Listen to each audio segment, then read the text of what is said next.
జ్ఞాపకార్థమైన కీర్తన 38వ కీర్తన భాగము.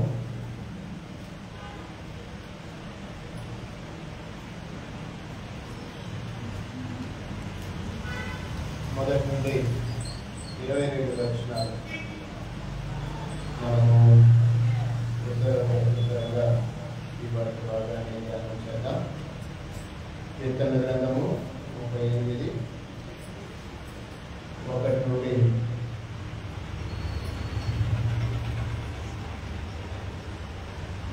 అందరం కలిసి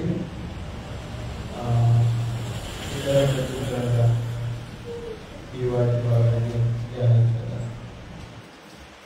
యెహోవా, కోపోద్రేకము చేత నన్ను గద్దింపకము, నీ ఉగ్రత చేత నన్ను శిక్షింపకము.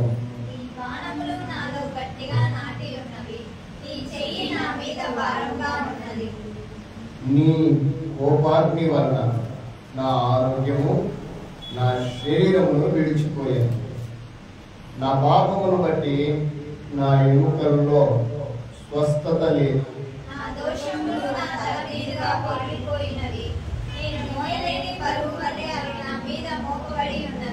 నా మూర్ఖత వలన కలిగిన నా గాయములు దుర్వాసన గలవై శ్రవించుచున్నవి.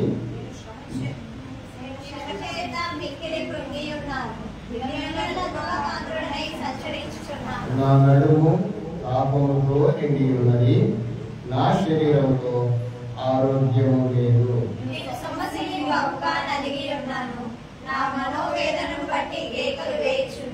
ప్రభువా, నా అభిలాష అంతయు నీకే కనబడుచున్నది, నా నిట్టూర్పులు నీకు దాచుబడి ఉండలేదు.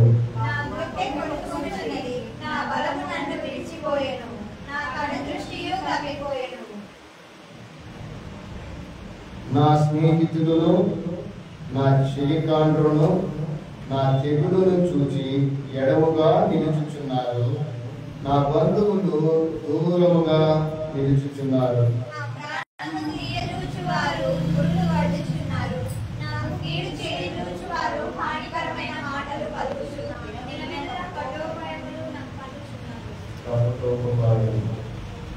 శివిడి వాడనైనట్టు నేను వినకయ్యున్నాను, మూగవాడనైనట్టు నోరు తెరచుట మానికిని.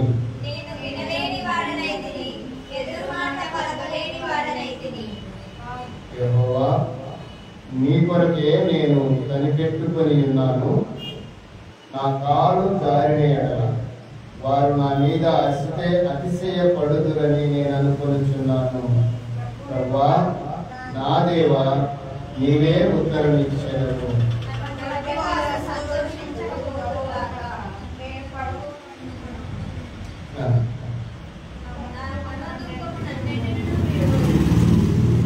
నా దోషమును నేను ఒప్పుకొనుచున్నాను, నా పాపమును గూర్చి విచారపడుచున్నాను.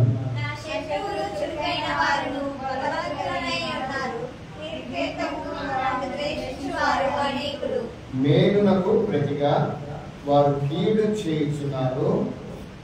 నేను ఉత్తమమైన దానిని అనుసరించుచున్నందుకు వారు నాకు శత్రువులైరి.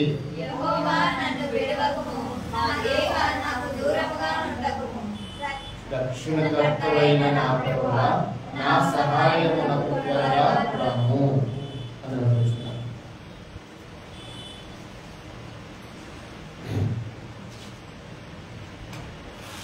ప్రార్థన చేయించాలి. సండే స్కూల్ వారికి జయిస్తారు.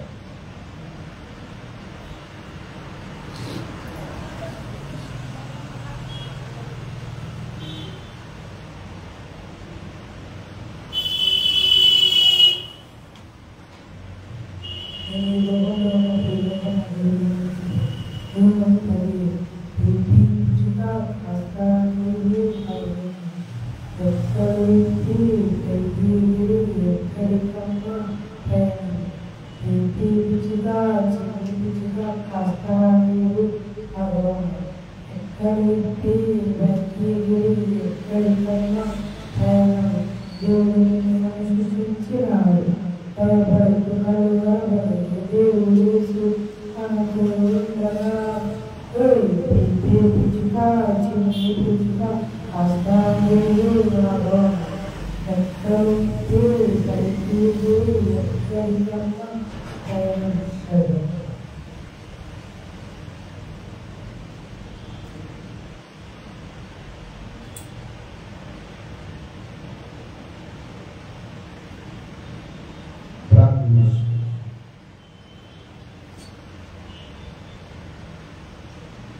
పరిశుద్ధుడైన మా తండ్రి, పరలోకమందున్న మా దేవ, మీకు స్తోత్రములు స్తుతులు చెల్లిస్తున్నాను. మీ ప్రియకుమారుడు మా రక్షకుడైన యేసుక్రీస్తు నామములో మీ సన్నిధికి మేము రావడానికి, మేమందరం కలిసి కోరుకోవడానికి మీరు ఏర్పాటు చేసిన స్థలాన్ని బట్టి నేను స్తుతిస్తున్నాను. ఈ దిన ఆత్మీయుల కొరకై ఆత్మతో సత్యముతో నిన్ను ఆరాధించినట్టుగా ఈ నూతన పునరుద్ధాన దినమందు ఇంతవరకు నీ యొక్క ఆరాధన క్రమాన్ని ప్రభు మా ముందు మీ నుంచి జరిగించిన విధానాన్ని చూస్తాను. ప్రారంభ ప్రార్థనలోను, కీర్తనలు పాడుతులను, వాక్య పఠన ధ్యానంలో సందేశకుని వివాహం మీరు మాతో ఉన్నారు తండ్రి. ఈ సమయంలో మాతో మీరు మాట్లాడండి. మీ మాటల కొరకై మమ్మలను సిద్ధపరచండి. మా జీవితాల్లో, మా ప్రయాణంలో ఈ యొక్క ఆత్మీయ స్థితికి ఏది అవసరమో మీరు ఎరిగిన దేవుడు దయచేయండి నాయన. వచ్చిన నాతో, మా అందరితో మీరు మాట్లాడండి. మీరు మాట్లాడుతూ ఉండగా నాకు వినగలిగిన చెవులు, గ్రహింపు కలిగిన మనస్సును దయచేయండి. విన్న మాటలు మా హృదయంలో భద్రపరచుకోవడం, నెమరు వేసుకున్నట్లుగా మా హృదయంలన్నీ కూడా తెరవబడినవై ఈ వాక్యాన్ని మా హృదయంలో చేర్చుకోగలిగిన జ్ఞాపక శక్తిని మాకు దయచేయండి. ముందున్న కార్యక్రమాన్ని మీ చేతుల్లో ఉంచుకుంటూ 20 దాసుని పక్షంగా తోడుగా ఉండి నడిపించమని అడుగుతున్నాను. యేసుక్రీస్తు నామములో ఈ ప్రార్థన సమర్పిస్తున్నాం మా పరమ తండ్రి, ఆమేన్. ముందుగా మా పరమ తండ్రి అయిన దేవాది దేవునికి నా యొక్క స్తుతులు స్తోత్రములు చెల్లిస్తున్నాను. ఈ సమయంలో ఈ కార్యక్రమం కొరకై కూడి వచ్చిన మీ అందరికీ, ఈ లైవ్ కార్యక్రమంలో వీక్షిస్తూ ఉన్న దేవుని పిల్లలందరికీ, ప్రతి ఒక్కరికి నా యొక్క హృదయపూర్వకమైన వందనాలు చెల్లిస్తున్నాను.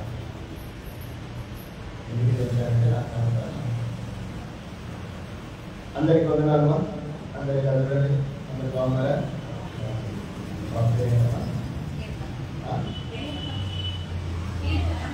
కీర్తన చాలా సంతోషంగా మీరు ఇలాగా కూడి రావడం. ఇది నా ఆత్మీయతలో మనమందరము కలిసి దేవుని సన్నిధిలో గడపడం ఇది దేవుని చిత్తం. ఈరోజు ఒక ప్రాముఖ్యమైన వాక్య భాగాన్ని మనం అందరము నేర్చుకుందాం. నేర్చుకునే ముందుగా మీ అందరికీ చిన్న హోంవర్క్ ఉండాలి. ఇప్పుడు నెక్స్ట్ సండేకి మీరు ఏదో ఒక వాక్యం నేర్చుకొని అప్పచెప్పాలి. పాటలు సూచి పాడతాం, వాక్యము సూచి చదువుతాం. ఏం నేర్చుకుంటున్నాం అనేది ఒకసారి ఆలోచించాం. నేను మిమ్మల్ని బలవంతం పెడతాను, నా బాధ్యతను తెలియజేస్తున్నాను. ఎందుకు మేము వాక్యం నేర్చుకోవాలి అనిగిన మీరు అడిగితే, ఎందుకు మేము కంఠస్థం చెప్పాలి అనిగిన మీరు అడిగితే, ఒక చిన్న ఎగ్జాంపుల్ మీకు చెప్తాను. ఇప్పుడు ఉన్నట్లుగా రాబోయే రోజుల్లో ఉండదు. మీరు ఆలోచన కొంచెం అంటే ఇలాగా ఆరాధించడము అనుకుంటున్నారు కదా. ఇలాగ ఆరాధించడం కాదు, ఇలాగ బైబిల్లో మన దగ్గర ఉండకపోవచ్చు. అలాంటి రోజులు రాబోతున్నాయి. అదే దినాల్లో దేవుని పిల్లలకి మహాశ్రమ కలుగుతుంది. ఏమనుకుంటున్నారు మహాశ్రమ అంటే? మనల్ని కూడా సిలువ వేస్తారనే, మనల్ని దేవునికి దూరం చేయడానికి సాతాను చేసే ప్రయత్నాలు, లేక వారి సేవకులు చేసే ప్రయత్నాలు అన్నిటి కాదు. ఒక దెబ్బతో సహవాసాన్ని మార్పిస్తాడు, మన దగ్గర దేవునికి సంబంధించిన ఏది లేకుండా చేస్తాడు. కానీ మన మీద మాత్రం వాడికి అధికారం లేదు. గుర్తుపెట్టుకో. అంటే మన దగ్గర, మన హృదయంలో ఒకవేళ దైవిక వాక్యం ఉంటే దాన్ని వాడు ఏం చేయలేదు. మన చేతిలో బైబిల్ ఉంటే తీసేయచ్చు. మీకు అర్థమవుతుంది అన్నమాట. మన హృదయంలో దైవికమైన కీర్తనలు, దైవికమైన వాక్యము, మనం చేసే ప్రార్థన కూడా చూసి చేస్తామా, కళ్ళు మూసుకొని చేస్తామా? ఇది ఒక్కటి దేవుడు మనకి ఇచ్చాడు. ప్రార్థన మాత్రం చూడకుండా చేస్తాం. మిగతా చూసే అవునా కాదమ్మా? నేను చెప్పబోయే మాటలు బట్టి మీరు ఆలోచించేయండి. హోంవర్క్ అనేది మీ ఇష్టం, చేస్తే మంచిది. క్రిష్ నేర్చుకొని చెప్తున్నాడో నేర్చుకోకుండా చెప్తున్నాడు, కానీ ఇక్కడ ఏమి చూడకుండా చెప్తున్నాడు. అంటే సంథింగ్ దే, ఏదో నేర్చుకుంటున్నాడు. విషయం చూసి మనం నేర్చుకోవాలి కదా. మిమ్మల్ని ఒక కంఠస్థ వాక్యం చెప్పమని చెప్తారా? చెప్తామా? చెప్పలేము. మీరు కంఠస్థ వాక్యం కాదు, ఒక అధ్యాయం చెప్పాలా. అలాగా మనం సిద్ధపడాలి. అందుకే మీకు హోంవర్క్ అంటున్నాను. అప్పచెప్పమని నేను అడగను. ఒకవేళ నేను నేర్చుకుంటే నేను చెప్తానని చెప్తే చెప్పిస్తాను. ఇది మాత్రం మర్చిపోవాలి. That is homework. నేను ఈరోజు మీతో మాట్లాడాలనుకున్నాను ఆత్మీయంగా. ఇది మాత్రం మీరు మర్చిపోవాలి. మీరు ఏదైనా నేర్చుకోండి, ఒక వచనమే నేర్చుకోండి.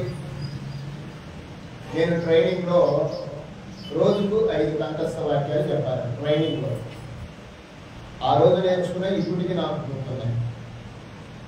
ఆ రోజు నేర్చుకున్నాయి ఇప్పటికీ గుర్తున్నాయి. ఎందుకంటే ఆ రోజు నేర్చుకున్నాను కనుక. అవి దేవునికి సంబంధించిన ఏదైనా సరే మనంతటా మనం తీసేస్తే పోతుంది తప్ప మరొకరు తీసేస్తే పోయేది కనుక మన ఆత్మీయతను మనం పెంచుకోవడానికి ఖచ్చితంగా చూడకుండా కళ్ళు మూసుకొని ఎలాగైతే ప్రార్థన చేస్తున్నామో, చూడకుండా పాట పాడాలి, చూడకుండా వాక్యం చెప్పాలి. ఎలా వస్తుంది అది? ఇక్కడ ఉంటే వస్తుంది. అందుకని నేను దేవుని వాక్యాన్ని ఎక్కడ పెట్టుకోమంటున్నానంటే ఇక్కడ పెట్టుకోవాలి. దేవుడికి తోడుగా ఉంటాడు. అంతే కదా. మనకు ఎవరో తోడుండాలనుకోవడం కాదు, మనకు దేవుడు తోడుండాలి. అమ్మ ఏందో గట్టిగా వస్తుంది వాసన. రైట్. ఈ విషయాన్ని మీరు అందరూ అర్థం చేసుకోండి. ఎందుకు ఈరోజు ఆ మాట మీకు చెప్పాలని ఆశపడ్డాను. వాక్య భాగంలో మనం వెళ్దాం.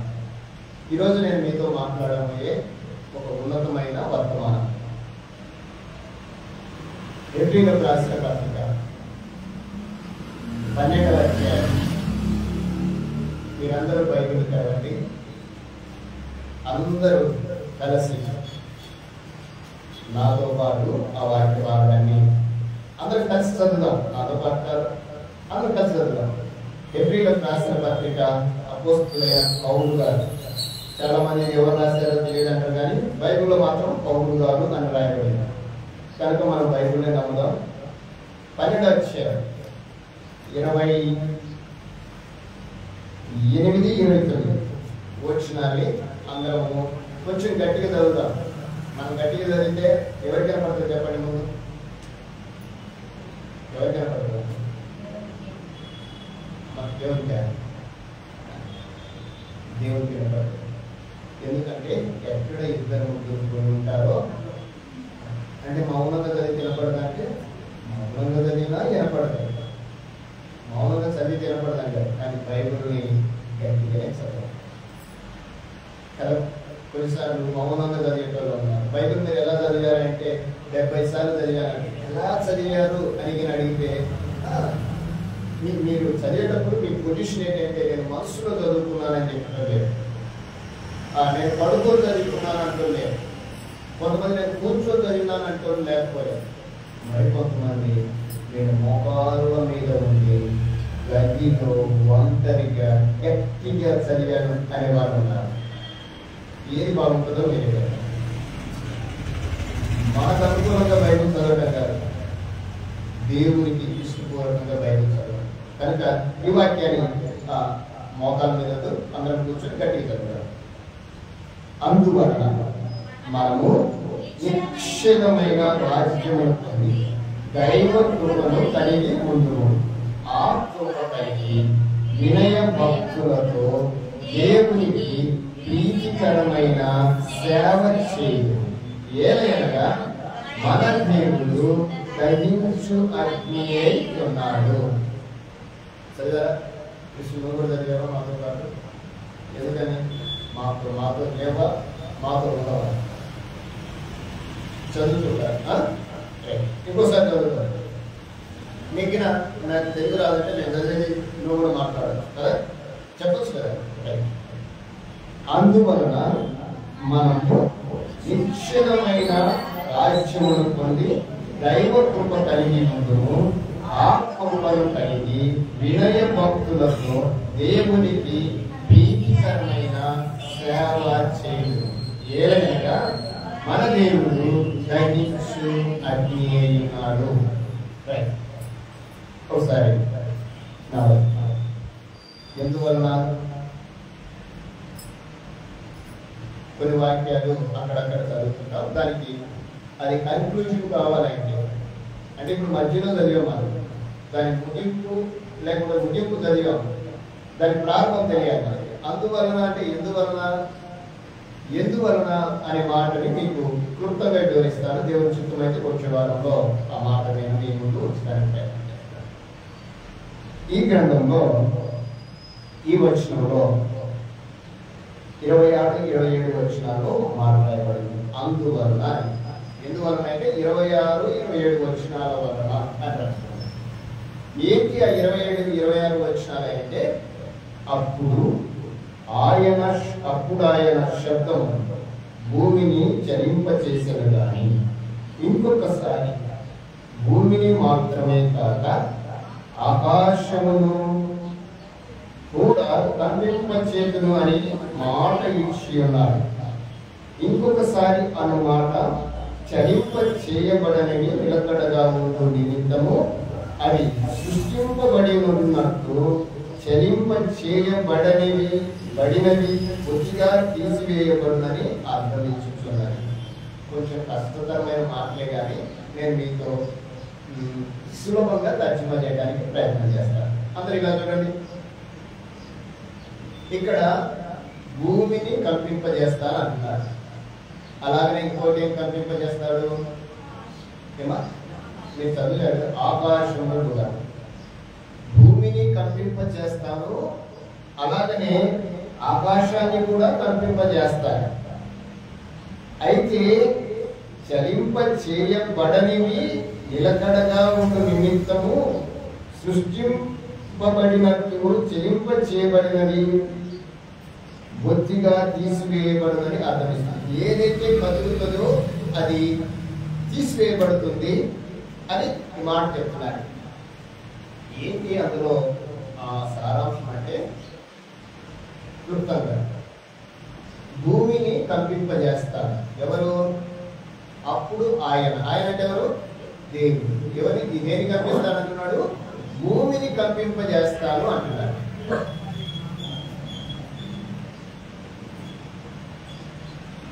మనకు సర్వసాధారణంగా భూమిని చేయటం అంటే మనం ఏమనుకుంటాము?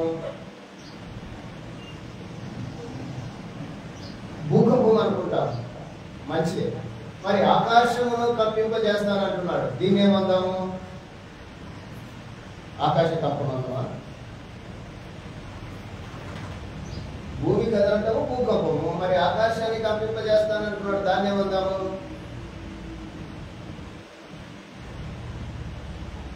ఆకాశ కంపమందామా? కాదు కదా. బైబుల్ని మనం అనుకున్నట్లుగా ఆలోచన చేయాలి, బైబుల్ని దైవికంగా ఆలోచన చేయాలి. ఆయన భూమిని కంపింపజేస్తానన్నాడు.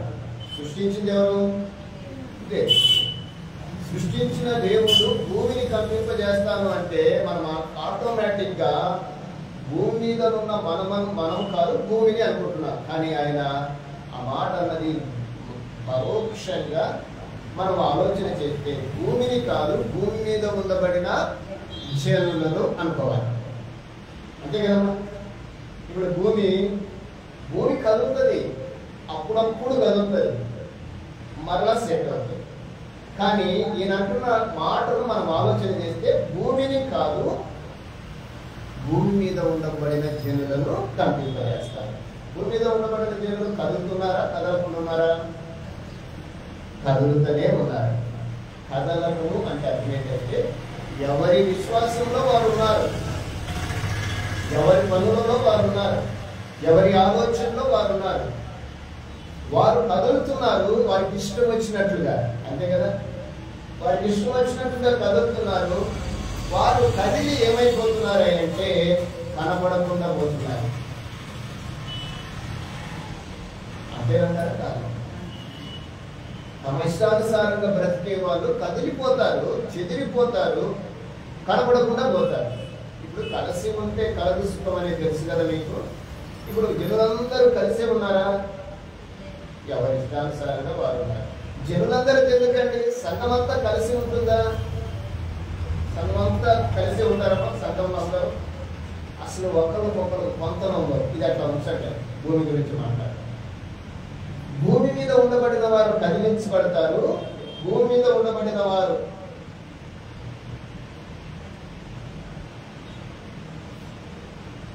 కదిలించబడతారు, వారు కనబడకుండా పోతారు.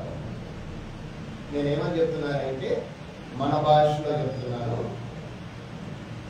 దేవుని ఎరగని వారు భూ సంబంధులు అన్నారు, దేవుని ఎరిగిన వారు దైవికమైన సంబంధులు.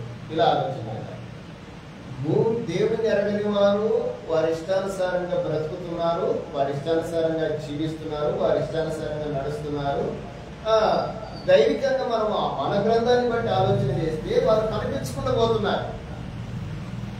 ఏమైపోతున్నారంటే బైబిల్లో ఒక పాట ఉంది, మనం పాడతాం. మాయమైపోతున్నాడమ్మా మనిషి, మాయమైపోతున్నాడు అని చెప్తాం కదా. మాయమైపోతున్నారు అంటే అర్థం ఏంటి? కనబడకుండా పోతున్నారు. అంటే భూమి కదిలితే భూ సంబంధులు కనబడకుండా పోతున్నారు. ఇప్పుడు దేవుడు ఆకాశాన్ని కనిపిస్తున్నాను అన్నాడు. ఏమనుకున్నాడంటే భూమిని మాత్రమే కాదు, మరి దేన్ని? ఆకాశము అంటే ఏంటి? భూమి అంటే భూ సంబంధులు, మరి ఆకాశం అంటే ఆత్మ సంబంధులు. దేవుడు భూమిని కదిలించడం కాదు, ఇప్పుడు ఎవరు కదిలిస్తారంటున్నాడు? ఆత్మ సంబంధులను కదిలిస్తాడు. కదిలించడం అంటే ఏంటో చెప్పండి. ఆత్మ సంబంధులను ఎందుకు కదిలించారు ఆయన? ఆత్మ సంబంధులను ఎందుకు కదిలించాలి? చక్కగా దేవుడే తండ్రి నమ్ముకున్నాం కదా, మనం ఏదో మనం బ్రతుకుతున్నాం కదా. ఇలాగ బ్రతుకుంటే మనం ఏదో కదిలించాలి ఏమా? నిలకడగా ఉండటానికి రైట్. ఒక చిన్న ఉదాహరణ, బైబిల్లో ఒక ఆయన గురించి మనం మాట్లాడుతున్నాం. యోబు ఎలాంటి వాడు? నీతిమంతుడు, యథార్థవంతుడు, దేవుని యందు భయభక్తులు గలవాడు. ఏం జరిగిందో చెప్పండి? ఎవరు కలిగించారు ఆయన్ని? దేవుడు పర్మిషన్ ఇచ్చాడు. పర్మిషన్ ఇచ్చి ఏం చెప్పాడంటే నువ్వు ఏదైనా చేస్తే కదిలిస్తావేమో, కదిలించు, కదలడు అని చెప్పాడు. ఎవరు? యోబు. మీకు బాగా గుర్తుపెట్టుకున్నా, మరి నేను ఇలా అయినా నాకేం చెప్పాను. యోబుకు దేవుడు కదిలించబడటానికి పర్మిషన్ ఇచ్చాడు. ఎవరికి ఇచ్చాడు తెలుసా? సాతానికి ఇచ్చాడు. అసలు సాతాను చేతిలో పడితే వాడు బతుకుతాడు అంటారు. అసలు మొట్టమొదటిగా దేవుడి కుటుంబాన్ని పాడు చేసిన ఎవరు? సాతానేనా? మరి అలాంటి వాడికి ఒక యథార్థవంతుని, భక్తిపరుని, నీతిమంతుని, చక్కటి కుటుంబం గలవాన్ని అప్పగించాడు. దేవుని యొక్క విశ్వాసము ఒక మనిషి మీద ఉంటే ఎలా ఉంటుందో చెప్తారు. దేవుడు అంటున్నాడు, భూమిని కాదు ఆత్మ సంబంధులను ఆకాశాన్ని కదిలిస్తానంటున్న మాటలు అర్థాన్ని మీకు చెప్పడానికి ప్రయత్నం చేస్తున్నాను. ఆకాశమును అంటే ఆత్మ సంబంధులు. ఆత్మ సంబంధంలో ఒక వ్యక్తిని మనం ఆలోచన చేస్తే యోగును దేవుడు కదిలించడానికి ప్రయత్నం చేశాడు. కదిలాడా? ఎన్ని ప్రయత్నాలు చేశాడో సాతాను తన పొందబడిన అన్ని తంత్రాలను ప్రయత్నించాడు. బైబిల్లో ఆయన మాట రాయబడింది. ఎన్ని విధాలుగా యోగు శ్రమ పడినప్పటికీ ఏ విషయంలోనూ మాటలోనూ తప్పిపోలేదు అని రాయబడింది. మాత్రం కూడా నోరు జార ఎన్ని జరిగిన. ఇప్పుడు యోగు కదిలించబడ్డాడు కానీ కదిలిపోలేదు. వాళ్ళ మోడల్ ఎవరంటే యోగు. ఇలాంటి భక్తులు బైబిల్లో చాలా మంది ఉన్నారు. మీకు ఎగ్జాంపుల్ చెప్తున్నాను. అంటే కదిలించబడటం అంటే దేవుడు అప్పుడప్పుడు ఎగ్జామ్ చేస్తాడు. పాఠంలో పోతాం. మనం చదువుకున్న వాక్య భాగంలో చివరి మాట చదవండి. 12వ అధ్యాయం 29వ వచనంలో చివరి వచనం చదవండి. ఎబ్రీయులకు రాసిన పత్రిక 12వ అధ్యాయం 29వ వచనం చివరి మాట. ఏలైనగా మన దేవుడు చెప్పండి ఏమై ఉన్నాడంటే దేవుడు ఏమై ఉన్నాడమ్మా? దేవుడు ఏమై ఉన్నాడు? దహించు అగ్ని అయి ఉన్నాడు. ఏలైనగా దేవుడు అన్నాడా? మన దేవుడా? మన దేవుడు దహించు అగ్ని అయి ఉన్నాడు. దహించు అగ్ని అనే మాటతో ముగించబడిన మాట మనం చదువుకున్న లేఖన భాగంలో 4 మాటలు ఉన్నాయి. ఏంటివి అంటే మనం చదువుకున్న మాటలో 4 మాటలు ఉన్నాయి. మొట్టమొదటిది నిశ్చలమైన రాజ్యం, తర్వాత దైవ కృప, తర్వాత ప్రీతికరమైన సేవ, చివరికి దహించండి. దహించండితోటి నేను ప్రారంభించి ముందుకెళ్తాను. అంటే మీకు ముందు ఎందుకు చెప్పానంటే ఇక్కడ చెప్పబడిన మాట అందువలన అన్నాడు కదా. ఎందువలన అంటే ఆత్మ సంబంధులను కదిలిస్తానంటున్నాడు కనుక అందువలన. భూ సంబంధులు కదిలిపోతున్నారు, కనబడకుండా పోతున్నారు. ఆత్మ సంబంధులను దేవుడు కదిలిస్తున్నాడు. వాళ్ళు కదులుతారా కదలరా అని చూస్తున్నారు. అందుకే ఆయనకు ఉన్న పేరు ఏంటంటే చూచుచున్న దేవుడు. ఆయనకున్న పేరు చాలా గొప్ప. ఆయన చూసేవాడు, పరిశీలన చేసేవాడు, ప్రతి ఒక్కరి నడతను ఆయన పరీక్షించేవాడు. బాగా చూసేవాడు, పరిశీలించేవాడు, పరీక్షించేవాడు ప్రతి ఒక్కరిని. దయచేసి గమనించాలి. అలాంటి ఆయనకు మరొక పేరు ఏంటంటే మన దేవుడు దహించు అగ్ని అయి ఉన్నాడు. సరే, అందరూ ఒకసారి చూడండి. మా అగ్నికి యొక్క స్వభావం చెప్తారా? అగ్ని స్వభావం చెప్తారు. అగ్ని ఏం చేస్తుంది? ఇంకేమైనా చేస్తుందా? అగ్ని స్వభావం మనకి ఎన్ని తెలుసు. అగ్నికి ఒకటే స్వభావం ఏంటో తెలుసా? కాల్ చేయడమే. అంతేనా? ఇంకేమన్నా చెప్పండి. ఏం లేదు. అంటే దేవుడు మనల్ని అగ్ని అగ్నిలో చేస్తాడు, కాల్ చేస్తాడా? మమ్మల్ని కూడా కలుస్తున్నాడా? జాగ్రత్త వినండి. అగ్ని స్వభావం ఏంటంటే అగ్ని బూడిద చేస్తుంది. అగ్ని ఒక వస్తువుని ఆయుధంగా చేస్తుంది.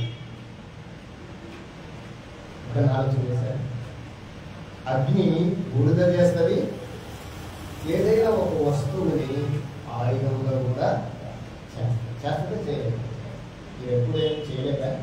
అగ్నిలో ఏమేమి తయారైతే తెలియదు.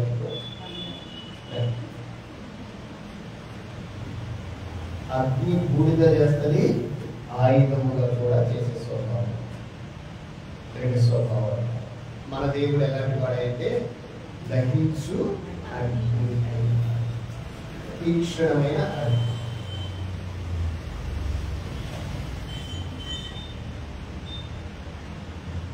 నువ్వు దేవుని యందు దైవికంగా కదిలించబడినప్పటికీ నీ కదలకుండా ఉన్నావా? నీ దేవుడు నిన్ను ఆయుధంగా మారుస్తాడు. ఎవరికి ఆయుధంగా? ఆయుధం ఎవరికి? ఎవరి ఆయుధంగా మార్చుకుంటాడు? ఆయన ఆయుధంగా మారుస్తాడు నిన్ను. దేవుని యొక్క ఆలోచన అంతా ఏంటంటే మనమల్ని తన యొక్క ఆత్మీయతలో ఒక ఆయుధంగా మార్చాలనే దేవుని ఆలోచన. అది ఆయుధంగా మారాలంటే ఏం చేయాలి చెప్పండి? ఇప్పుడు అగ్నిలో మీకు సింపుల్గా అర్థమవడానికి నేను చెప్తాను. మీ దగ్గర ఎంత బంగారం ఉందో చెప్పండి. నాకు ఏమని మాత్రం నేను అడగను. బంగారం ఉందా లేదా? నాకు ఇలా ఆలోచిస్తాను. ఉంటే ముందే చెప్పు, లేకుంటే లేదని కూడా చెప్పండి. మనం కొన్నప్పుడు బంగారం ఎలా ఉంటుంది? బాగానే ఉంటుంది. మన దగ్గరికి వచ్చిన తర్వాత ఏమవుతుంది? అది మార్చిపోతుంది. మళ్ళీ అది మెరవాలంటే ఏం చేయాలి? అగ్ని వేయాలా లేదా? మీకు అర్థమవుతానని చెప్తున్నాను. మనము కూడా దినదినము ప్రభువా మనం కాల్చు అని అడగాలి. ఎందుకంటే దేవుడు నిన్ను పిలుచుకున్నది ఎందుకో తెలుసా? తనకు నువ్వు ఆయుధంగా ఉండాలి. ఏమా ఎలా ఉండాలని? అమ్మ మీరు వినాలి. ఎవరొస్తుంది? దేవుడు తన పిల్లల్ని పిలుచుకునే దేనికోసమై అంటే దేవునికి మనం ఆయుధాలుగా ఉండాలి. ఆయన ఎప్పుడైనా నిన్ను ఆయుధం ఉంటే ఏం చేస్తాను చెప్పండి? ఆయుధం ఉంటే ఏం చేస్తాము? మన దగ్గర ఆయుధం ఉండాలి. వాడతామో వాడము. దేవుడు నిన్ను నన్ను వాడుకోవడానికి ప్రయత్నం చేస్తున్నాడు. ఆయుధము వాడాలంటే ఎలా ఉండాలి చెప్పండి? ఎలా ఉండాలి ఆయుధం? ఇద్దరు వ్యక్తులు 2 గొట్టెలు తీసుకొని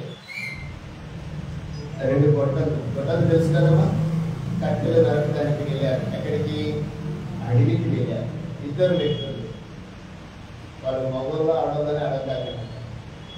ఇద్దరు వెళ్ళారు. సాయంకాలానికి ఒక ఆయన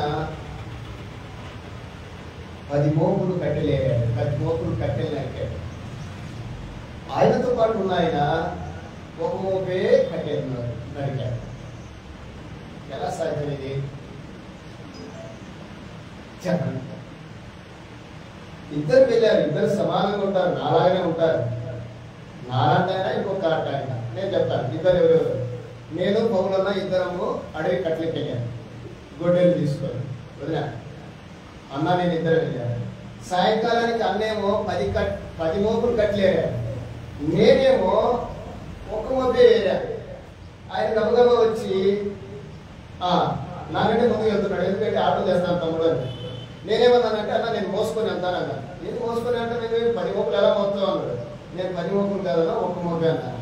10 మోపులు అంటే ఒక్కటే కొట్టేవా సాయంకాలం దాకంటే అవునన్నా అన్న. మరి నువ్వేంటంటే నేను 10 మోపులు కొట్టాను అన్నాడు. ఎలా కొట్టావు అని అడిగాను. ఎలా కొట్టావు? నువ్వు అర్థం చెప్తున్నావు, నీకు అన్నీ తెలుసు అనుకున్నాను. నువ్వు 10 మోపులు కొట్టడం చాలా ఈజీ కదా, టైం అంటే ఇంకా 10 ఏళ్ళు పడతాను నేను అంటున్నాడు ఆయన. నాకు ఆశ్చర్యమైంది. నేను అడిగాను ఏంటి సూత్రం అని.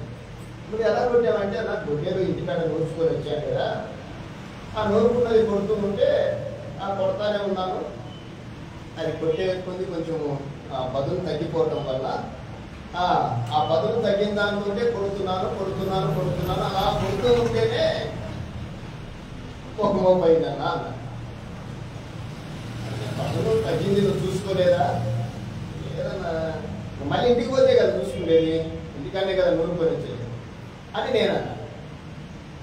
తప్పు చేశాడే, రోజంతా వేస్ట్ అయిపోయింది, 1 మోపు పైన అని అన్న. నువ్వెలా ఏరావు, నువ్వెలా కొట్టావంటే అయ్యా నేను పదులు తగ్గినప్పుడల్లా దాన్ని నూరుతూ బాగా వినండి. నేను పదులు తగ్గినప్పుడు నాకు పదులు తగ్గింది అని తెలియగానే వెంటనే మళ్ళా దాన్ని ఏం చేస్తున్నానంటే ఇలా నేను చేయటం ద్వారా 10 మోపులు కొట్టాను. నాకు తెలియకపోయినే అని నేను అన్నాను. ఇప్పుడు చెప్పండి, ఎవరు బాగా పనిచేశారో చెప్పండి? 10 మోపులు కొట్టినాయనే. ఈరోజు మన యొక్క ఆత్మీయ స్థితి కూడా ఎలా ఉందంటే నాలాగా ఒక మొక్కు కొట్టడంలోనే ఉన్నారు. ఒకరి ఆత్మీయత ఒక్కొక్క రోజుకు దినదినము వారు ఉన్నతమైన స్థితికి వెళ్తుంటే మనమేమో ఎక్కడున్నామో అక్కడనే ఉన్నాం. మన ఆత్మీయ స్థితి ఎంత అంటే ఎంత చెప్పండి? ఉన్నతంగా ఉందా? కొంచెముగా ఉందా? మన ఆత్మీయ స్థితి మెరుగుపడాలి అంటే ఎవరు చేసుకోవాలి దాన్ని? ఎవరు గురించారు ఆయన గొడ్డని? ఆయనే. మనం ఏం చేస్తామంటే రోజు ఏం కోరుతాంలే, ఆదివారం సరిపోయింది అనే ఆచారం మనది. ఈరోజు ఆచార సంబంధమైన క్రైస్తవులు లేకపోలేదు. మనం దేవుని పిల్లలమై ఉండి దేవుని యొక్క లక్షణాలను మనం తెలుసుకోగలిగితే, దేవుడు నిన్ను నన్ను పిలుచుకున్నది దేనికోసమై అంటే తనకు ఆయుధముగా నువ్వు ఉంటావు. ఆయుధం ఏం చేయాలో తెలుసా? పని చేయాలి. ఎలాంటి పని చేయాలో తెలుసా? ఉన్నతమైన పని చేయాలి. ఈరోజు మనం పని చేయాలంటే ఎలా ఉండాలో చెప్పండి? షార్ప్గా ఉండాలి. అలానే ఎవరు పడితే వాళ్ళు పట్టవాలి. ఇప్పుడు అయ్యే జరుగుతున్నాయి మందిరాల్లో. ఎవరు బలవంతులు అయితే వారిదే మెజారిటీ. ఎక్కడ? బయట కాదు, మందిరాల్లో ఎవరు బలవంతులు అయితే వారికే. ఎంత దుర్ఘరమైన పరిస్థితి ఈరోజు ఆత్మీయతకు తోడైంది అంటే సాతాను వారిని ఎలాగ దేవుని దగ్గర నుండి తప్పించాలో అన్ని ప్రయత్నాలు చేస్తున్నాడు. దేవుడు అన్న మాటది, నేను ఆకాశమును కాదు, భూమినే కాదు, ఆకాశాన్ని కంపింపజేస్తాను, కదిలిస్తాను అంటున్నాడు. ఈరోజు అందరూ భూ సంబంధులు కదిలిపోతున్నారు, అది సర్వసాధారణం. మరి ఆత్మ సంబంధులు కదలటం ఏంటి? నాకు తెలిసిన ఒక ఆయన మాతో పాస్టర్, నాకంటే సీనియర్ అయిన మంచి పాస్టర్, అన్నిలో నుండి వచ్చాడు. అన్నిలో నుండి వచ్చిన ఆయన చాలా చక్కగా పాటలు పాడతాడు. ఎలా పాడతాడో తెలుసా? నేను ముందు చెప్పానే, చూడకుండా పాడతాడు. వాక్యం చెప్తాడు, చాలా చక్కగా చెప్తాడు. ఈరోజు ఆయన ఏమైపోయాడంటే, నేను మొన్న చెప్పాను, ఒకరోజు నేను ఖమ్మం నుండి వస్తుంటే ఆ బైపాస్ లో ఇంకొక సర్వీస్ రోడ్లో నుంచి వస్తుంటే అక్కడ 2 బ్రాంచ్ షాపులు ఉన్నాయి. దాంట్లో వస్తుంటే ఖమ్మంలో నుండి వస్తుంటే అక్కడ ఆ స్కూటర్ మీద ఆయన ఎక్కలేక దిగలేక, చిన్న స్కూటర్ ఆయన, ఆ స్కూటర్ నుంచి ఎక్కలేక దిగలేకున్నాడు. చూస్తే తెల్లని బట్టలు, నేను అంత దూరం నుంచి చూశాను దాన్ని, ఆ పిక్చర్. తెల్లని బట్టలు వేసుకున్నాడు, ఆ స్కూటర్ నుంచి ఎక్కలేక దిగలేకున్నాడు. ఏం ఆలోచన చేయాలి మనం? ఆయన్ని ఏం చేస్తాను చెప్పండి? నాకు చాలా బాగా ఒక అన్య కుటుంబంలో నుంచి వచ్చిన వ్యక్తి ఇంటి నాయకుడు దేవుడు కదిలిస్తే ఏమైపోయాడు? దేవుడు కదిలించిన మన కథలు దేవుడు చెప్పాడు, నేను భూమిని కప్పించడం కాదు, ఆకాశాన్ని కప్పిస్తాను. దేవుడు ఈరోజు నిన్ను నన్ను దినదినం కదిలించాలని చూస్తాడు. ఈరోజు మనము మన యొక్క విశ్వాసాన్ని మన ముందు వచ్చిన దేవుని వైపు చూడాలి. ఎందుకంటే ఆయన నిన్ను కదిలిస్తున్నాడు అంటే నిన్ను ఏదో ఉన్నతమైన స్థితికి నడిపిస్తున్నాడు. నిన్ను పదులు చేస్తున్నాడు అంటే అర్థమేంటో తెలిసిన? మరికొంత ప్రతిఫలం నీ ద్వారా రావడానికి చూస్తున్నాడు అని. నాకు శ్రమలు వస్తున్నాయి, కారణం ఏంటో తెలుసా? ఆ శ్రమలలో నుండి దేవుడు నిన్ను ఉన్నతంగా వాడుకోవడానికి ప్రయత్నం చేస్తాడు. బైబిల్లో దేవుడి గురించి రాయబడింది ఏంటంటే, అంతకు ముందున్న దానికంటే కూడా ఎక్కువగా యోబు పొందుకున్నాడు అని రాయబడింది. పూర్వం ఉన్న దానికంటే 2 అంతలు ఎక్కువగా. ఎందువల్ల వచ్చింది ఆయనకు? ఆయన కదలకుండా ఉన్నాడు కనుక. ఈరోజు దేవుని పిల్లలుగా చిన్న విషయాలు కదిలిపోతున్నాడు. నా దేవుడు మనతో అంటున్నాడు, నువ్వు కదలకుండా ఉన్నావా? నేను ఆయుధంగా కదిలిపోయావా? మనం ఏమైపోతామో తెలుసా? చెప్పండి, ఏమైపోతాను? అగ్ని గుణ 2 గుణాలు.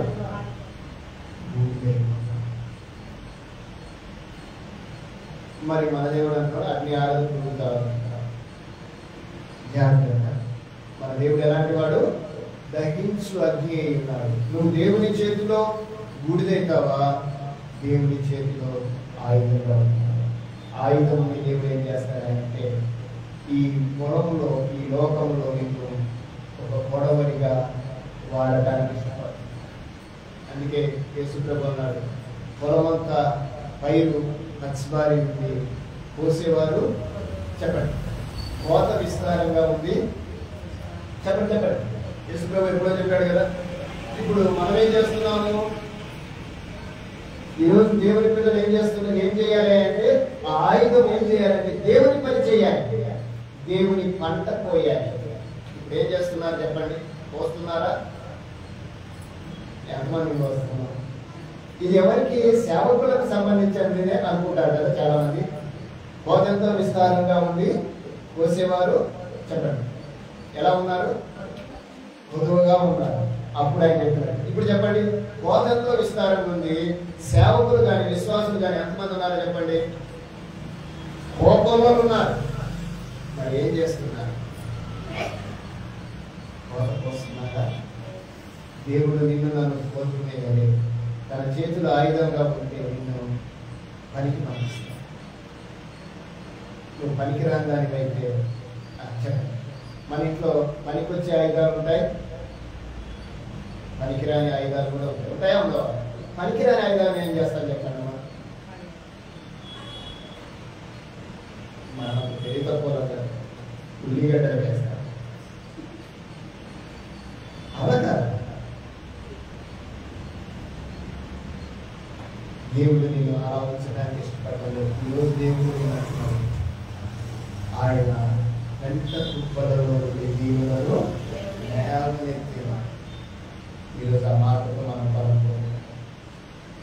ఆయన దరిద్రులను దీనులను పైకి లేవనెత్తి తనతో కూడా సింహాసనములు కూర్చుండబెట్టుకునేది మన దేవుడు. మన దేవుడు అన్యాయస్తుడు చెప్పండి. మన దేవుడు అన్యాయస్తుడు మనమే చెప్పండి. మనం ఎలాంటి చెప్పండి? మనమే దారి తప్పిపోతున్నాం, విశ్వాసాన్ని తప్పిపోతున్నాం. దేవుడు మనల్ని పిలిచిన పిలుపును కూడా లక్ష్య పెట్టక దేవునికి అవమానకరంగా దేవుడు చెప్తున్నాడు. మన దేవుడు ఎలాంటి వాడట? ఎలాంటి వాడమా? గ్రహించు పిల్లరా, మీరు ఒత్తిడి ఆలోచించారు. బైబిల్ వాక్యం చెప్తుంది, జీవము గల దేవుని చేతిలో పడతా చెప్పండి. జీవము గల దేవుని చేతిలో పడతా బహు భయంకరమైన. నువ్వు దేవుని చేతిలో ఉంటే ఆయన ఆయుధంగానే ఉండాలి తప్ప ఆయన అవమానకరంగా ఉండటానికి దేవుడు చూస్తూ ఉండేవాడు. దేవుడు పాపిని క్షమిస్తాడేమో కానీ పాపాన్ని క్షమించు. ఈ విషయాలు కనుక దైవికమైన విషయాల్లో దేవునికి కలిగి ఉన్న ఆత్మీయతలో మనం ఎప్పుడు కూడా తప్పిపోవడానికి. ఇంకొక మాట నేను మీతో చెప్తాను. అందులో ఒక మాట, మనము నిశ్చలమైన రాజ్యము పొంది అని రాయబడింది. ఏ రాజ్యం అంటే చెప్పండి? మంది నిశ్చలమైన రాజ్యం అంటే బండ మీద కట్టిన ఇల్లు లాంటి. ఇద్దరు వ్యక్తులు ఇల్లు కట్టారు. ఎక్కడ కట్టారు? ఇద్దరు వ్యక్తులు ఇల్లు కట్టారని యేసు ప్రభు చెప్పారు. ఎక్కడ కట్టారట? ఒక ఆయన ఇసుక మీద కట్టాడు ఇల్లు, మరొక ఆయన బండ మీద కట్టారు. ఇద్దరి డిజైన్ ఒకటే, ఇద్దరి ఆలోచన ఒకటే, ఇద్దరి ప్లాన్ ఒకటే. కానీ ఒక ఇల్లు ఏమైపోయింది? కొట్టుకొనిపోయింది. ఒక ఇల్లు ఒక ఇల్లు ఎలా కొట్టుకుపోయింది చెప్పండి?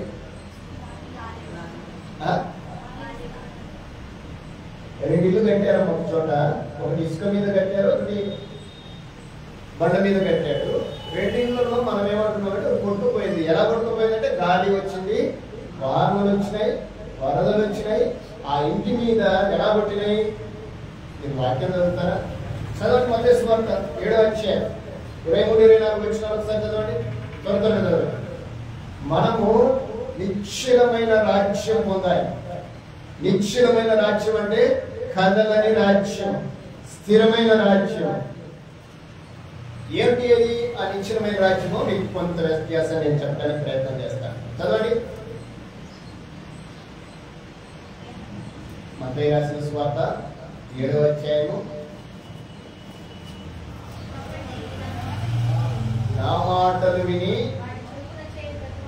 వాటి చొప్పున చేయి ప్రతివాడు బండ మీద తన ఇల్లు కట్టుకొనిన బుద్ధిమంతుని పోలి ఉంటాడు. ఈ నా మాటలు విని బాగా వినండి. వానలు వచ్చును వరదలు వచ్చును గాని గాలి విసిరి ఆ ఇంటి మీద కొట్టెను గాని దాని పునాది బండ మీద వేయబడెను కనుక అది పడలేదు. మరియు ఈ నా మాటలు విని వాటి చొప్పున చేయని ప్రతివాడు ఇసుక మీద ఇల్లు కట్టుకున్న బుద్ధిహీనుని పోలియుడు. చదువు. వాన కురిసెను, గాలి విసిరి ఆ ఇంటి మీద కొట్టెను, అది కూలబడెను. రైట్. ఇప్పుడు ఇలా చూడండి.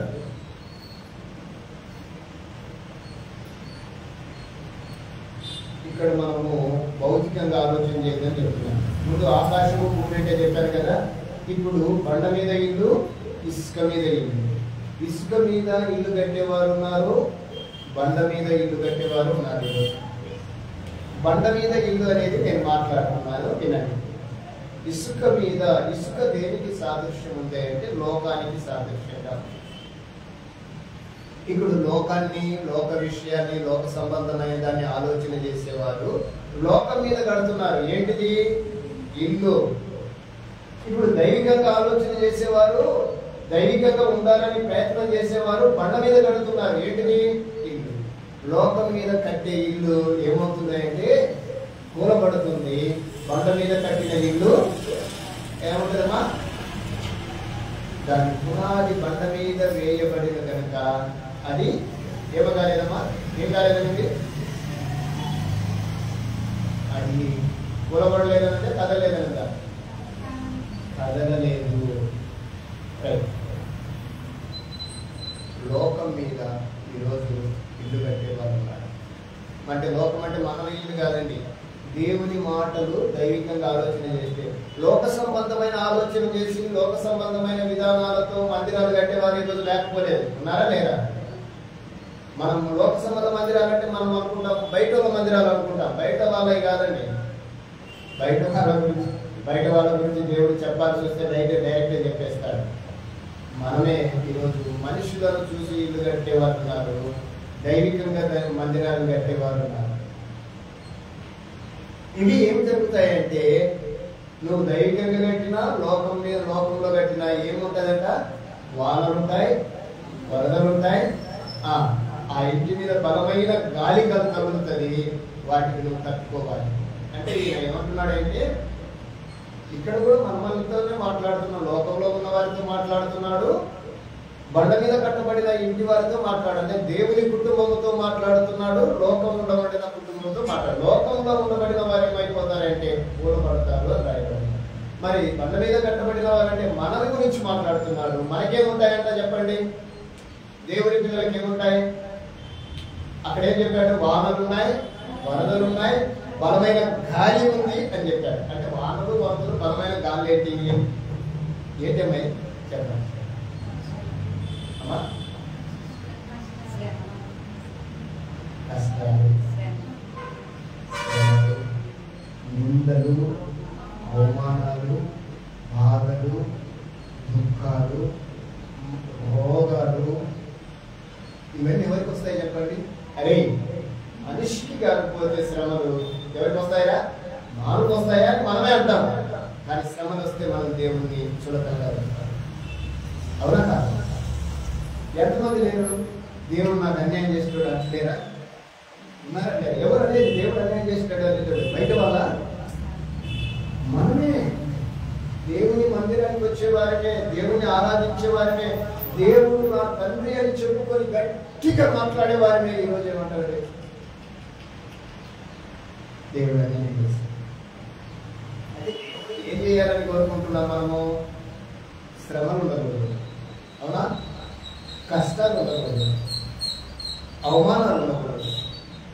బాధగా ఉండకూడదు. మనం ఎప్పుడు కూడా తూపుయాలి తెలుసా మీకు?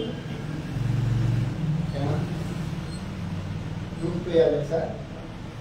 మన ఇంట్లో ఉన్న ఉయ్యాల మామూలు ఉయ్యాల. తూపు ఉయ్యాలంటే ఆ ఉయ్యాలకు స్ప్రింగ్ ఉంటుంది, ఒక్కసారి ఊపితే అదే ఊపుతుంటుంది అన్నమాట. రివాండింగ్ చేయాలి తెలుసా? ఒక్కసారి ఊపితే అదే ఊపుతుంది. మనం అలా ఉండాలి దేవుని నమ్ముకుంటే అనుకుంటాం కదా. ఈరోజు అదే బోధన చేస్తున్నారు చాలా మంది. దేవుని నమ్ముకుంటే నీకు ఏమి రాదంటున్నారు. దేవుని నమ్ముకుంటేనే అన్ని దేవుడు నీ ముందు వస్తాడు. ఇసుక మీద కట్టిన ఇంటికి అదే స్థితి ఉంది, బండ మీద కట్టిన ఇంటికి కూడా అదే స్థితి ఉంది. అయితే బండ మీద కట్టబడిన ఇల్లు ఎక్కడ ఉంది అంటే దాని పునాది బండ మీద వేయబడిన. బండ అంటే ఎవరు తెలుసా? క్రీస్తు మీద నువ్వు కట్టబడితే నువ్వు ఈరోజు నువ్వు ఎక్కడ కట్టబడ్డారో చూసుకోవచ్చు. లోక సంబంధమైన స్థితిలో నువ్వు కట్టబడుతున్నావా? కూలిపోతావు. నువ్వు క్రీస్తు అనబడిన బండ మీద కట్టబడితే ఎలా ఉంటుందో తెలిసిన కథలో ఒక వాక్యాన్ని మరలా మీకు చూపిస్తాను. 125 కీర్తన 1 వచనం. 125 కీర్తన 1 వచనం.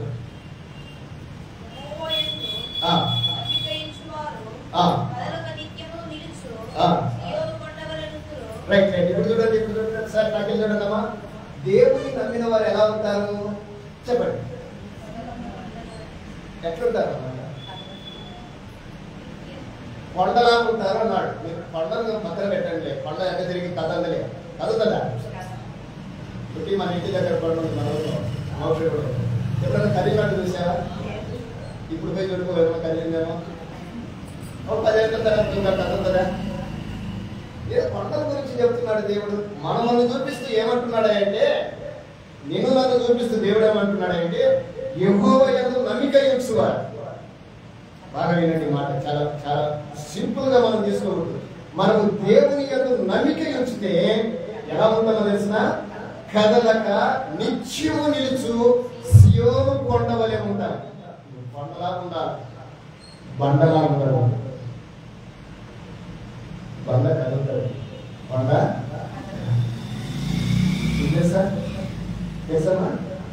మీ యొక్క ఆత్మీయ జీవితం ఒకవేళ కష్టానికి, నష్టానికి, ఆ ఇరుకుకి, ఇబ్బందికి, సమస్యకి, అవమానానికి, నిందకి, అపవాదాలకి ఒకవేళ పరిగెత్తే నువ్వు ఎలా ఉన్నావో తెలిసిన అలాంటివి వచ్చినప్పుడు వెంటనే నువ్వు మోకరించి, దేవా దేవుని నేను దీన్ని తట్టుకోవాలి, నేను కదిలిపోతానేమో. ఎందుకంటే ఈ దేహం బలహీనమైన దేహాన్ని దేవుడు వచ్చి నువ్వు కదలవాకంటున్నాడు. అంటే దేవుడు నిన్ను నన్ను తన ఆయుధంగా మార్చడానికి ఏం చేస్తున్నాడు అంటే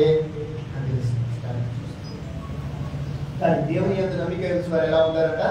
కదలక చెప్పండి నిత్యము నిలుచు. మనం అలా ఉండాలి. అలా ఉంటే దేవుడు నిన్ను నన్ను చూసి ఆనందిస్తాడు. మనం అప్పుడప్పుడు కొండల మీదకి ఎక్కి ఆనందిస్తాడు కదా, ఆయన మీద ఎక్కించుకొని నిన్ను ఆనందిస్తాడు. అందుకే ఆయన అన్నాడు ఒక మాట, చూడుము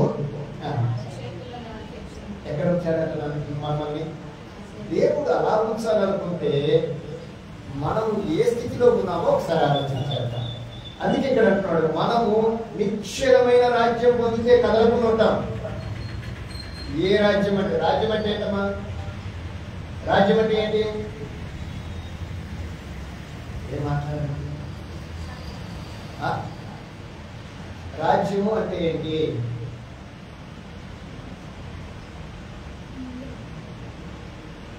చెప్పమ్మా, మీరు ఏదనుకుంటున్నారో చెప్పరాదండి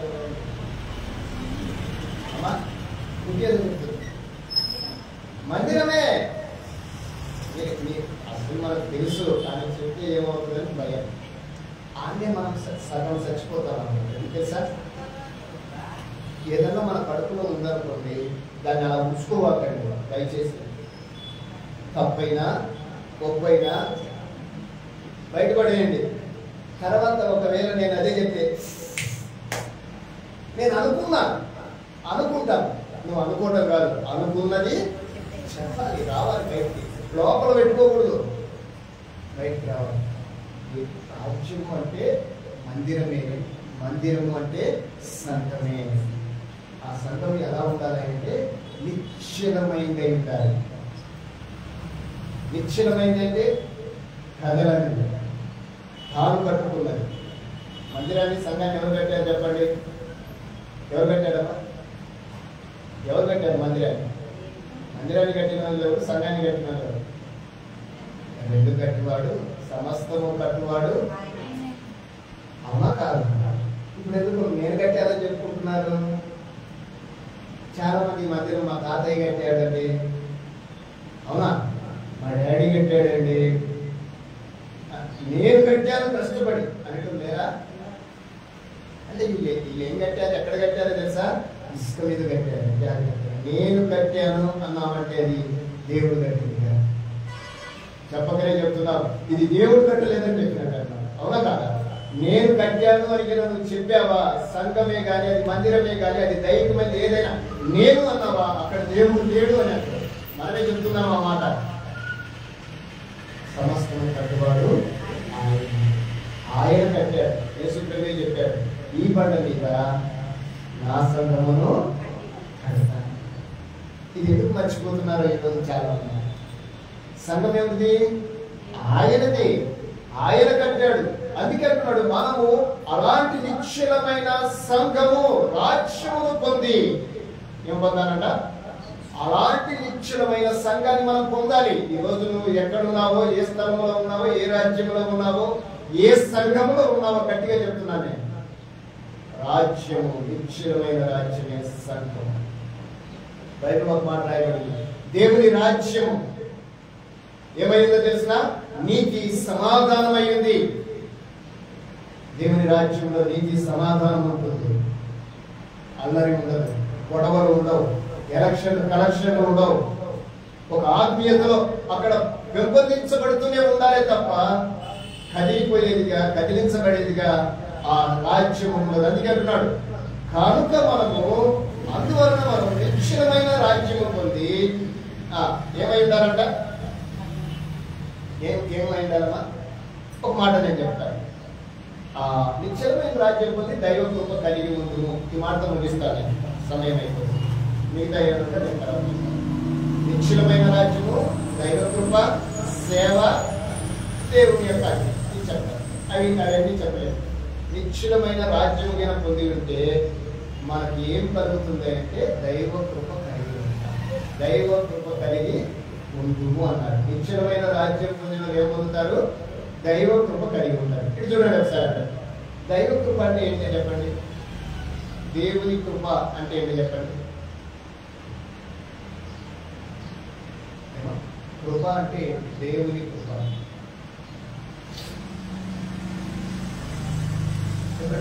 దేవుని కృప అంటే నేనేందుకు నాకేం చూస్తున్నాను చెప్పమంటున్నాను. మళ్ళీ తలగే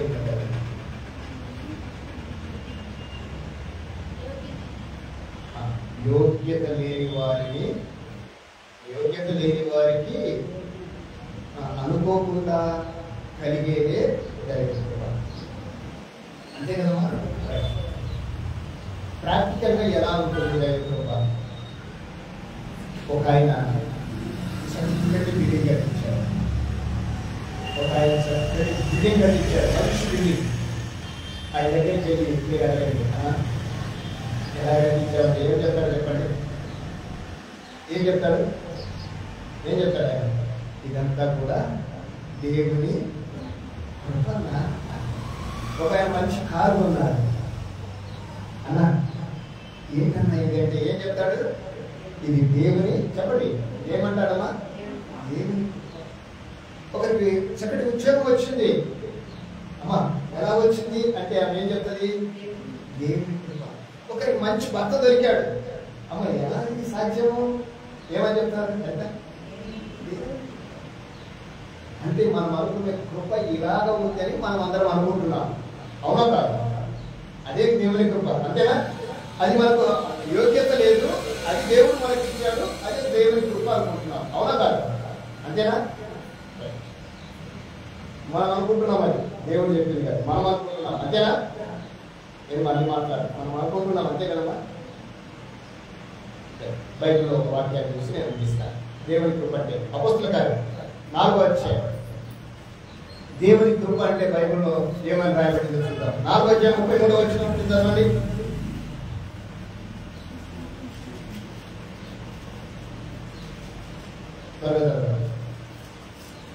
అపోస్తలుల కార్యక్రమము 4వ అధ్యాయము 33వ వచన భాగం.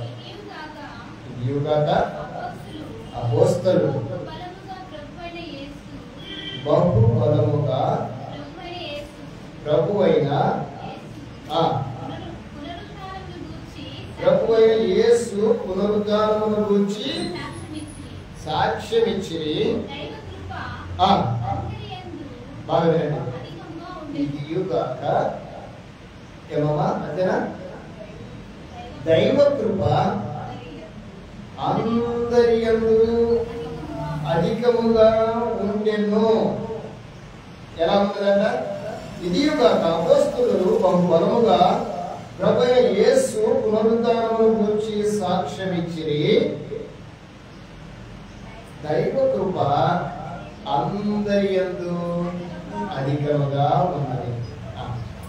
దైవ కృప అధికంగా ఉంటే ఏమి కలిగింది? కింది వచ్చిన చదవండి.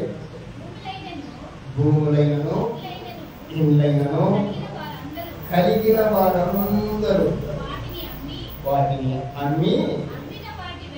అమ్మిన వాటి వేళ తెచ్చి ఇప్పుడు ఆ రోజు మొదటి అపోస్తలుల పరిచయం, మొదటి సంఘ విస్తరణ ఎలా జరిగింది అని అంటే వారందరూ దైవ కృపను పొందారు. ఏం పొందారమ్మా? దైవ కృపను పొందారు. ఎలా పొందారు? వారు యేసుక్రీస్తు యొక్క పునరుద్ధానాన్ని గురించి సాక్ష్యం చెప్తున్నారు. అంటే దేవుని చేతిలో వాళ్ళు ఎలా ఉన్నారు? ఆయుధాలుగా ఉన్నారు. ఈ లోకంలో వారు దేవునికి సాక్షులుగా, క్రీస్తుకు సాక్షులుగా నడవటాన్ని బట్టి వారందరికీ ఏం కలిగిందంట? దైవ కృప. అంటే యేసుక్రీస్తు గురించి సాక్ష్యం చెప్పటమే దైవ కృప. దైవ కృప కలిగిన వారు ఏం చేస్తారు? ఏం చేశారు? వాళ్ళు ఏం చేశారు?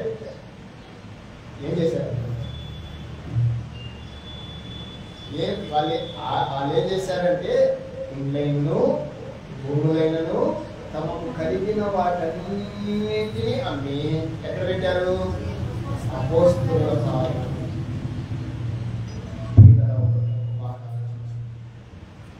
దేవుడు మనకు అన్నీ ఇస్తూనే వచ్చాడు.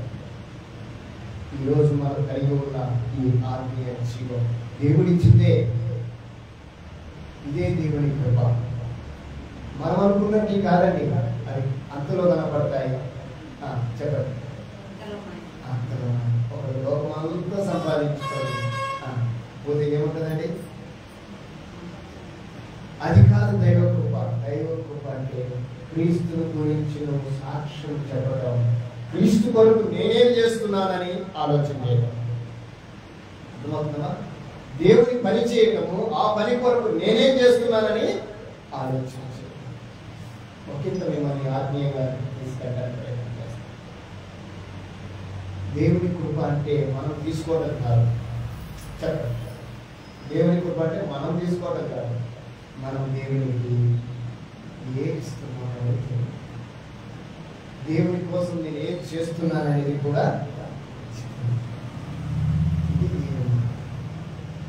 అప్పుడు దేవుని కృప నీ మీద ఎలా ఉంటుందో చెప్పండి? అధికముగా ఉన్నది. ఆ రోజు దేవుని కృపను కలిగారు. అందుకే మనం దైవ కృప కలిగి అన్నాడు అపోస్తలుడైన పౌలు గారు ఎఫెసీయులతో. ఈరోజు సంఘం అంటుంది మీరు దైవ కృప కలిగి వారు ఏం చేశారంటే ఆ రోజు పరిచర్య జరగాలని వారు తమ యొక్క సమస్తాన్ని అమ్మి అపోస్తలుల పాదముల. నేను అలా చెప్పను, కానీ ఒక చిన్న ప్రశ్న అడుగుదాం. ఒక చిన్న ప్రశ్న మనమని మనం వేసుకుందాం. నేనేం చేస్తున్నాను? దేవుని కోసం నేనేం చేశాను? మీకు చెప్తాను. ఇక్కడ పని జరుగుతుంది అంటే ఇక్కడికి వచ్చే ప్రతి ఒక్కరూ కూడా వారు దేవుడి పని గురించి ఆలోచించే వారికి చేయాలని ప్రయత్నం చేస్తున్నారు. దేవుడు అదే కోరుకుంటున్నారు. మనం దేవుని పని చేయాలి, దేవుని పని కొరకు నేను ఏ విధంగా సహకరించాను. వాళ్ళు యేసుక్రీస్తు యొక్క పునరుద్ధానాన్ని ప్రకటిస్తున్నారు, అంతటితో ఆగలేదు. వారికి దైవకృప స్థానం కలిగింది కనుక వారి దేవుని పని వరకు సమస్తాన్ని కూడా అర్పించారు. అందుకే ఆ రోజు భూదిగంతముల వరకు సువార్త ప్రకటించబడి ఈరోజు మన దగ్గరికి వచ్చి ఈరోజు మనం ఏం చేస్తాం? ఒక చిన్న ప్రశ్న దేవుడు అనుకుంటున్నారు ఆత్మ సంబంధులుగా మనం ఉంచాడు. ఒకవేళ కదిలించబడ్డావా, కదలకుండా ఉంచగలిగిన వాడు ఆయన. నువ్వు కదిలితే ఆయన చూస్తూ తట్టుకోడు. ఒక బిడ్డ, ఒక తండ్రి బాధపడుతుంటే చూస్తూ ఉంటాడా? చూస్తూ ఉంటాడా? ఆయన శోధింపగలిగిన శ్రమ నీకు ఆయన రాని. నువ్వు తట్టుకోగలిగితే నీ దగ్గరికి తీసుకొస్తాడు, కానీ తట్టుకోలేని నీ దగ్గరికి తీసుకు. ఒకవేళ వచ్చిన దాన్ని నువ్వేమన్నారంటే, ప్రభువా నీ చిత్తమైతే దీన్ని నా నుండి యేసుప్రభు అదే అడిగాడు, నీ చిత్తమైతే ఈ గిన్నె నా ఇంట నుండి తొలగించు అన్నాడు. అయినను నా చిత్తము కాదు, నీ చిత్తమే నెరవేర్చుకో. ఈరోజు దేవుని చిత్తానికి మనం అప్పగించుకుంటాం. ఎందుకంటే దైవ కృప మనందరి మీద లేదు సమృద్ధిగా ఉంచాలని ఆశపడుతున్నాడు.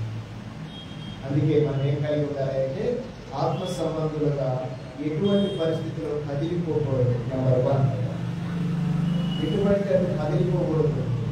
కదిలిపోయావా? మన దేవుడు ఎలాంటి వాడు అన్నాను? మన దేవుడిని ముందు చూసాడు. ఒకవేళ కదిలిపోతున్న దేవుడు కనపడానికి వెంటనే కదా. ఏదైనా నీకు శ్రమ వచ్చిందా, దేవుడే కనిపించాడు. ఏదైనా నింద వచ్చిందా, దేవుడే కనిపించాడు. ఏదైనా అవమానం వచ్చిందా, దేవుడే కనిపించాలి. ఏదైనా సంతోషం వచ్చినా నీకు ఎవరు కనిపించాలి? దేవుడే కనిపించాలి. ప్రప్రథంగా ఆయనని కళ్ళ ముందు ఉండాలి. అప్పుడు దేవుడికి మనం దేవుడిని మార్చు. నా మాట మీరు ఎలా ఉండాలంటే 10 మోపులు కట్టెలు నరికిన వారిని ఎలా ఉండాలని కోరుకుంటున్నాను. అలాగని ఎక్కడ పడితే ఎక్కడ వేసిన గొంగలు ఎక్కడైనా సంగతి మనకు తెలుసు కదా. ఒక ఆయన చిన్న మాట చూపిస్తాడు. దేవుని నమ్ముకున్నాడు అక్కడ. దేవుని నమ్ముకునేటప్పుడు వాళ్ళ మాస్టర్ గారితో చెప్పాడు, అయ్యా నేను దేవుని నమ్ముకుంటానయ్యా, నా కోసం ప్రార్థన చేయండి అంటే ప్రార్థన చేశాడట. ఆయన నమ్ముకున్నాడు, బాప్తిసం తీసుకున్నాడు, మందిరంలోకి వచ్చి కూర్చునేవాడు. మందిరంలోకి వచ్చి అక్కడ కూర్చునేవాడు. అంటే ఆ చివర కూర్చుండేవాడు. యవనస్తుడే ఆ చివర కూర్చుండేవాడు. ఏం పాడమన్నా నాకు రాదంటాడు. ఏదైనా పని చేయమైనా నా వల్ల కాదంటాడు. పాస్టర్ గారు అన్నాడు, అరే నువ్వు ఏ పాటలు ఏమి రావట్టున్నాక ఆ చెప్పుల దగ్గర కూర్చో. ఎక్కడ పాస్టర్ గారు చెప్పారు ఆ అబ్బాయికి, పాస్టర్ గారు చూసాయా ఆ చెప్పుల దగ్గర కూర్చో, వచ్చిన చెప్పులనే చోట పెట్టుకోండు, వాళ్ళు వెళ్ళేటప్పుడు ఎవరు చెప్పులు వాళ్ళకి ఇస్తూ ఉందని అక్కడ పెట్టేశారు. ఆ అబ్బాయి దాన్ని చాలా సంతోషంగా వాళ్ళు ఎలాగా సంతోషంగా దాన్ని స్వీకరించి ఆ అబ్బాయి ఎప్పుడు వచ్చినా కూడా అక్కడ వచ్చి కూర్చునేవాడు. ఒకరోజు వాళ్ళ అమ్మ మందిరానికి వచ్చి చూసిందనుకో, నువ్వేది ఇక్కడ ఉన్నావన్నా అంటే వాడు ఎక్కడెక్కడ తిరిగేవాడు వాళ్ళ అమ్మకు తెలుసు కనుక. అంటే వాళ్ళ అమ్మ యొక్క స్థితి, వాళ్ళ అమ్మ ప్రార్థన తెలియదు, కానీ వాళ్ళ యొక్క స్థితి ఒకరోజు మందిరంలో ఆ చెప్పుల దగ్గర చూసేసరికి వాళ్ళ అమ్మ ఆశ్చర్యపడింది. వాళ్ళ అమ్మ అప్పుడప్పుడు ఏమని చెప్పేదో తెలుసా పాస్టర్ గారికి, అయ్యా నా కొడుకు కోసం ప్రార్థన చేయాలని చెప్పేది. కానీ అనుకోకుండా వాళ్ళ అమ్మకు తెలియకుండా ఒకరోజు వాడు ఆ మందిరంలో ఒక మూలలో కూర్చున్నట్టు వాళ్ళ అమ్మ ఆశ్చర్యపోయింది. వాడితో మాట్లాడుతుంటే పాస్టర్ గారు అని వచ్చాడు. బ్రహ్మబాయి అంటే మా కొడుకు, వీరి గురించి నేను ప్రార్థన చేయమని అడిగాను, దేవుడు నా మొర విన్నాడని అని. వాడు అక్కడ పని చేస్తున్నాడు, ఆమె ఇక్కడ మందిరంలో పని చేస్తుంది. కొంతకాలం గడిచిపోయింది. వాడు మందిరంలోకి వచ్చిన నాటి నుండి కొంత దైవికమైన కృపలు పొందుకుంటూ తన చదువును కొనసాగిస్తూ అప్పుడు అల్లరి చిల్లరిగా తిరిగేవాడు, ఆటపాటలకు తిరిగేవాడు. అప్పుడప్పుడు ఎట్టుబడితే అటు పోయేవాడు. కొత్త సినిమా విడుదలైందంటే మమ్మీ డబ్బులు అయిపోయేవి. అలాంటి వాడు ఈరోజు దేవుని మందిరంలోకి వచ్చి చక్కగా చదువుకుంటూ ఎప్పుడు వచ్చినా కూడా వాని డ్యూటీ ఎక్కడ చెప్పండి, చెప్పు దగ్గర. ఇలాగ జరిగిపోయింది. కొంతకాలానికి చక్కగా చదువుకున్నాడు. ఆ అబ్బాయి కూర్చొని వస్తే వెళ్ళిపోయాడు. ఒకరోజు పాస్టర్ గారు చర్చి ఆత్మీయ కూడికని అందరిని పిలిచాడు. అక్కడ ఉన్న సేవకులందరికీ, అక్కడ ఉన్న విశ్వాసులందరికీ, మన మందిరానికి ఎవరెవరైతే వస్తున్నారో వారందరినీ మీరు రేపటి కూడిక కొరకు సిద్ధపరిచి తీసుకురండి అంటే అందరూ ఆ కూడికకు హాజరయ్యారు. అందరూ వచ్చేసారు. ఈలోపు అక్కడ ఉన్నటువంటి ఎంఆర్ఓ గారు అక్కడికి వచ్చి పాస్టర్ గారు అన్నారు, అయ్యగారు ఈరోజు కలెక్టర్ గారు మన మందిరానికి వస్తున్నారు. కలెక్టర్ గారు మన మందిరానికి రావడం ఏంటి? ఎందుకంటే కలెక్టర్ గారు వస్తున్నారంటే ముందు ఎంఆర్ఓనే గారు ఇన్ఫర్మేషన్ తీసేది. అలాగే మళ్ళీ ఎస్ఐ గారు వచ్చారు, అయ్యా కలెక్టర్ గారు వస్తున్నారు, ఆయన కోసం ఒక సీటు కేటాయించండి అని చెప్పారు. ఈ పాస్టర్ గారికి అర్థం కాలే, ఏంటి ఈయనకు తెలియదు కదా. అధిక ఆత్మీయ సమ్మేళనము, విశ్వాసులందరూ వచ్చారు, అక్కడక్కడ ఉన్న వాళ్ళందరూ వచ్చేసారు, కలెక్టర్ గారు ఎందుకు వస్తున్నారు ఎవరికి తెలియటం లేదు. ఈలోపు మందిరం స్టార్ట్ అయింది, పాటలు పాడుతున్నారు, అందరూ వచ్చి కూర్చున్నారు. సైరన్ వస్తుంది కదా, కలెక్టర్ గారు వస్తుంటే ఆ సైరన్ వచ్చింది, మందిరం ముందు ఆగింది.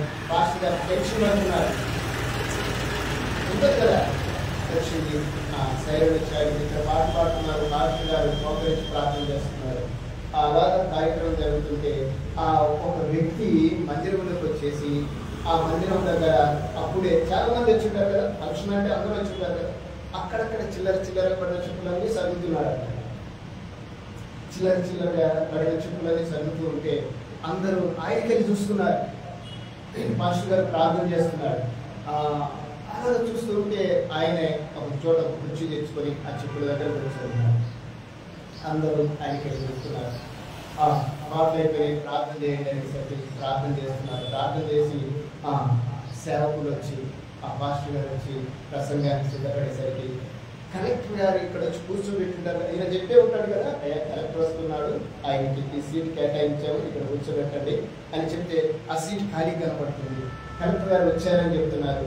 అది చూసేసరికి ఒక వ్యక్తి సూటు బూటేసుకొని ఆ చెప్పుల దగ్గర కూర్చోనున్నాడు. ఎక్కడ కూర్చున్నాడు? అప్పుడు కలెక్టర్ అంటే ఆ తల్లి చెప్పింది, అయ్యా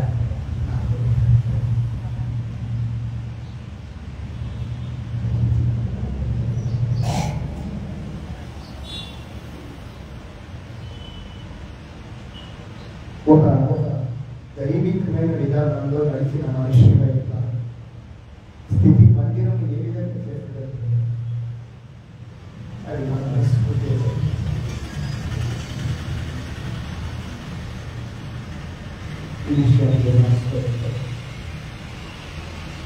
ఈ భాషలో అడవుడిగా ప్రసంగాన్ని వదిలిపెట్టి సార్ ఇక్కడికి వెళ్ళంటే అన్నాడు, నేను సార్ గారండి, మీరు పెంచిన మీ విశ్వాసం పర్లేదయ్యా ఇక్కడికి అంటే లేదు దేవుడు నన్ను ఇక్కడనే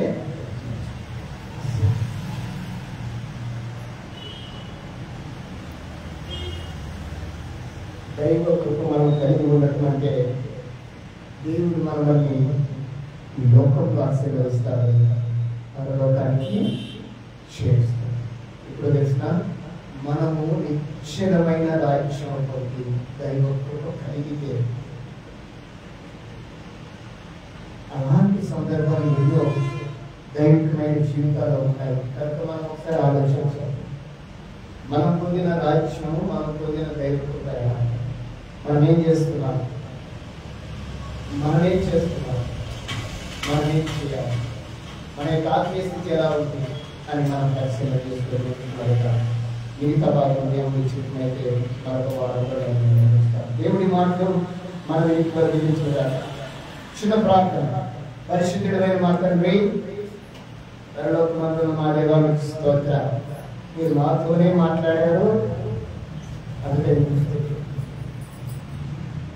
నీ ఉన్నతమైన కృప, దైవికమైన కృప, నిశ్చలమైన రాజ్యం మేము పొంది ఉన్నాం. దైవ కృపను మేము కలిగి ఉన్నామని నమ్ముతున్నాం తండ్రి. స్తోత్ర.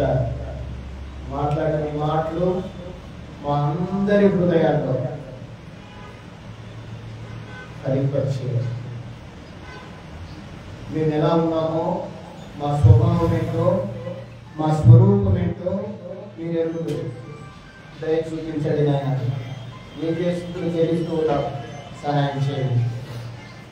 ఈ కార్యక్రమాన్ని, ఈ ఆత్మీయతను మేమందరం కలిగి ముందు కొనసాగడం సహాయం చేయండి. ముందున్న కార్యక్రమంలోనే మమ్మల్ని అందరినీ సిద్ధపరుచున్నాము. యేసుక్రీస్తు నామములో ప్రార్థిస్తున్నాము తండ్రి. ఆమేన్.